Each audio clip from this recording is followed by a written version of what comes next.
Students நம்ம இன்றைக்கி பார்க்க போகிற டாபிக் என்னென்னு பார்த்தீங்கன்னா ஃப்ளட்டிங் ரூட்டிங் அல்காரிதமில் ஃப்ளட்டிங்னான்னு சொல்லிட்டு என்னென்னு பார்க்க போகிறோம். Flooding is used in computer networks. Flooding வந்து எங்கே யூஸ் பண்ணுவோம்? கம்ப்யூட்டர் நெட்வொர்க்ஸில் ரூட்டிங் அல்காரிதம் யூஸ் பண்ணுவோம். in which every incoming packet is sent through every outgoing link except that one is arrived on. அப்படின்னா என்ன அர்த்தம்னா, இப்போது ஏலேருந்து இப்போ ஒரு நோடு எடுத்துக்கலாம். இப்போ ஏபிசி இப்போ ஒரு நோடு இருக்குன்னு வச்சுக்கோங்களேன். இப்போ இங்கேருந்து ஏலேருந்து பிக்கு போகலாம். Every incoming packet is sent through outgoing. இப்போ ஏலேருந்து பிக்கு போகலாம், ஏலேருந்து சிக்கு போகலாம். எக்ஸப்ட் என்ன எக்ஸப்ட்னா that one is arrived on.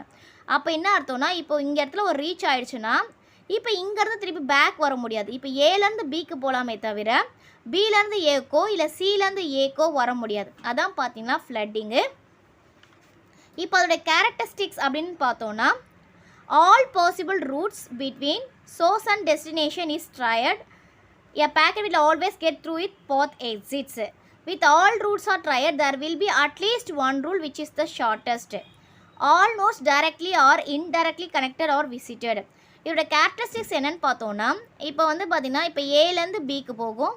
For example இப்போ டிக்கு போகுதுன்னு வச்சுக்கோங்க. ஓகே, இப்போது இதான் நம்ம சோர்ஸ்லேருந்து டெஸ்டினேஷன் வச்சுக்கலாமே. இப்போ வந்து டேட்டா வந்து போகுதுன்னா ஒரு டேட்டா ஏக்கு போகும், பிக்கு சிக்கு போகும். அண்ட் தென் இங்கே ஒரு லிங்க் இருக்கு வச்சுக்கலாம். இதே டேட்டா எங்கே வரும்? சிக்கு வரும்.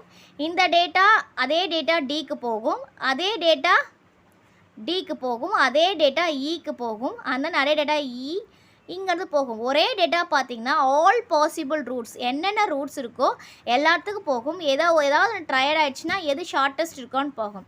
இப்போ வந்து ஃப்ளட்டிங்கில் வந்து பார்த்திங்கன்னா அதுதான் இப்போ நான் சொன்னேன் இல்லையா ஏற்கனவே லிமிட்டேஷன்ஸ் நம்ம வந்து பார்க்கும்போது பார்த்திங்கன்னா, flooding generates vast number of duplicate packets, suitable damping mechanism must be used.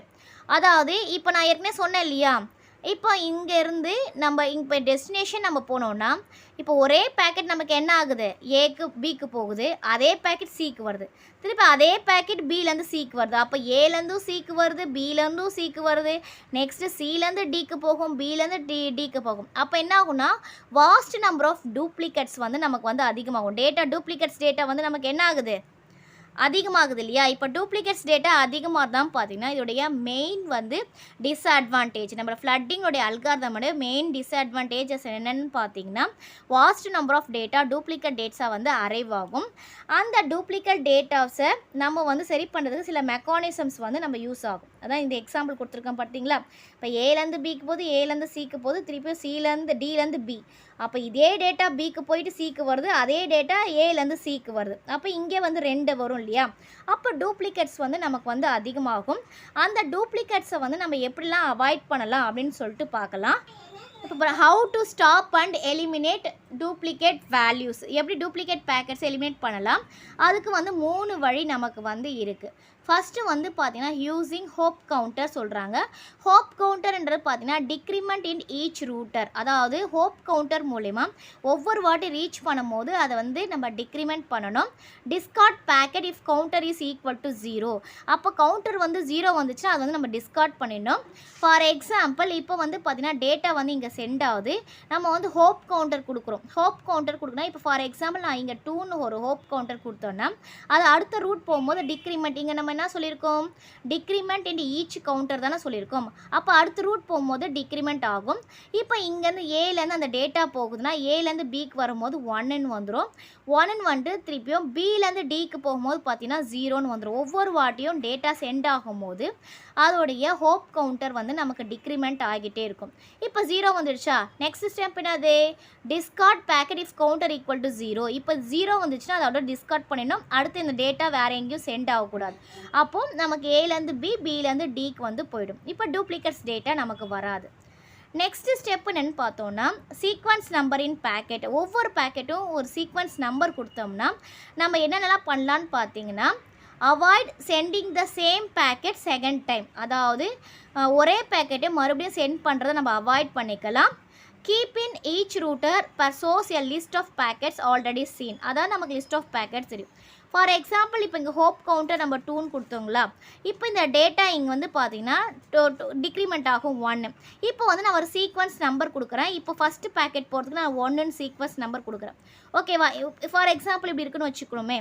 இப்போ வந்து பார்த்தீங்கன்னா இப்போ 1 நமக்கு வந்து வந்தாச்சு. இப்போ 1 பார்த்தீங்கன்னா இங்கேருந்து அந்த டேட்டா வந்திருக்கும் 1 திருப்பி இந்த இடத்துல இந்த டேட்டா வரும்போது பார்த்தீங்கன்னா என்ன பண்ணோம், ஆல்ரெடி இந்த டேட்டா இருந்தால் இந்த இடத்துல இந்த டேட்டா மறுபடியும் சிக்கு வந்து சென்ட் ஆகாது. அதுதான் பார்த்தீங்கன்னா நம்ம சீக்வன்ஸ் நம்பர். ஏன்னா சீக்வன்ஸ் நம்பர் சேமாக இருந்தால் அந்த டேட்டாவுக்கு வராது. ஒரு வேளை நெக்ஸ்ட் பேக்கெட் வரதா இருந்தால் நம்ம என்ன கொடுப்போம், 1 கொடுத்து சீக்வன்ஸ் நம்பர் 2ன்னு கொடுக்குறோன்னா அப்போ சென்ட் ஆகும். அப்போ அதுதான் பார்த்தீங்கன்னா நம்ம ஒரு லிஸ்ட் வச்சு மெயின்டைன் பண்ணுவோம். First sequence number 1, second sequence, அது மாதிரி எத்தனை நம்பர் ஆஃப் பேக்கெட்ஸ் வருதோ அது ஒரு லிஸ்ட் ஆஃபில் வரும்போது பார்த்தீங்கன்னா அந்த லிஸ்ட்டில் பார்த்தாவே தெரியும் ஆல்ரெடி இந்த பேக்கெட் சென்ட் ஆகிடுச்சுன்னா மறுபடியும் அந்த பேக்கெட் அதே ரூட்டில் டூப்ளிகேட் வேல்யூ சென்ட் ஆகாது. நெக்ஸ்ட்டு வந்து பார்த்தீங்கன்னா செலக்டிவ் ஃப்ளட்டிங்கு. தேர்ட் வே பார்த்தீங்கன்னா நம்ம டூப்ளிகேட் அவாய்ட் பண்ணது செலக்டிவ் ஃப்ளட்டிங் அப்படின்னு வந்து சொல்வோம். Use only those lines that are going approximately in right directions. அப்படின்னா என்னென்னு பார்த்தோன்னா நம்ம கரெக்டாக அந்த டேட்டாவை ரைட் டைரக்ஷனை வந்து நம்ம சூஸ் பண்ணிட்டோன்னா நம்ம மறுபடியும் அதர் பாத்தில் வந்து அந்த டேட்டாவை சென்ட் பண்ண தேவையில்லை. இப்போ பார்த்தீங்கன்னா ஃபார் எக்ஸாம்பிள் இப்போ ரைட் டைரக்ஷனை வந்து நம்ம சூஸ் பண்ணிக்கிறோம். ஒன்று A to B இல்லை B to Dன்ற ஒரு டைரக்ஷனை சூஸ் பண்ணலாம், இல்லைனா A to C இல்லைனா C to Dன்ற டைரக்ஷனை சூஸ் பண்ணலாம். இப்போ எந்த நமக்கு வந்து கரெக்டான டைரக்ஷன் சொல்லிட்டு நம்ம சூஸ் பண்ணிட்டோம்னா நம்ம அதிலே வந்து போயிடலாம். அது அப்போ வந்து பார்த்தீங்கன்னா டூப்ளிகேட்ஸ் வராது. ஏன்னா நம்ம ஏதாவது ஒரு டைரக்ஷன்ஸில் தான் நம்மளுடைய டேட்டா வந்து சென்ட் பண்ண போகிறோம். இதான் பார்த்தீங்கன்னா ஃப்ளட்டிங்குன்றதுன்னு பார்த்தீங்கன்னா டேட்டாவை சென்ட் பண்ணுறது தான். பட் இதுனா அது வாஸ்ட் நம்பர் ஆஃப் டூப்ளிகேட்ஸ் வந்து என்ன ஞாபகம் வச்சுக்கணும், ஃப்ளட்டிங்னா data is sent to every incoming data to the every outcoming data except that one arrived on. அதாவது ஒரு இடத்துல போய் ரீச் ஆகிடுச்சுன்னா மறுபடியும் அது வந்து பேக்கில் வராது. அதான் பார்த்தீங்கன்னா ஃப்ளட்டிங்கு. இப்போ ஏலேருந்து பி கொடுக்குறோம், பிலேருந்து இப்போ ஃபார் எக்ஸாம்பிள் நம்ம ஏற்கனவே சொன்னதான் ஞாபகம் வச்சுக்கோங்க. ஏபிசினா ஏலேருந்து பிக்கு ஒரு டேட்டா அரைவ் ஆயிடுச்சு. நெக்ஸ்ட் வந்து பார்த்தீங்கன்னா இப்போ இந்த இடத்துல டி இருக்குன்னு வச்சுக்கலாம். இப்போ இந்த இடத்துல இ, நெக்ஸ்ட்டு இங்கே வந்து எஃப். இதுதான் நம்மளுடைய டெஸ்டினேஷன். இது வந்து பார்த்தீங்கன்னா source and then destination. Once இங்கேருந்து டேட்டா பார்த்தீங்கன்னா ஏலேருந்து பிக்கு போயிடுச்சுன்னா ஏலேருந்து பிலேருந்து ஏக்கு வராது, பிலேருந்து டிக்கு போயிடுச்சுன்னா டிலேருந்து பிக்கு வராது. அதே மாதிரி ஏலேருந்து சிக்கு போயிடுச்சுன்னா சிலேருந்து ஏக்கு வராது. ஈக்கு போயிடுச்சுன்னா ரிட்டர்ன் மறுபடியும் ஒன்ஸ் ஒரு வாட்டி அந்த டேட்டா ரீச் ஆகிடுச்சுன்னா மறுபடியும் அந்த டேட்டா வந்து அந்த இதில் வரவே வராது. Every incomings is going to out going but accept one arrived on. எதெல்லாம் அரைவ்ட் ஆகிடுச்சோ அந்த டேட்டாலாம் வந்து மறுபடியும் போகாது. இப்போ இந்த நெக்ஸ்ட் கிளாஸில் வந்து நம்ம multicast and broadcast and unicast algorithm பார்க்கலாம். இப்போ வந்து டூப்ளிகேட் அவாய்ட் பண்ணுறதுக்கு என்னென்ன மெத்தட் யூஸ் பண்ணுறோன்னு சொல்லிட்டு உங்களுக்கு கிளியராக புரிஞ்சிருக்கும்னு நினைக்கிறேன். Thank you students. தேங்க்ஸ் ஃபார் வாட்சிங். நம்ம சேனலை சப்ஸ்கிரைப் பண்ணுங்கள், வீடியோவை ஷேர் பண்ணுங்கள்.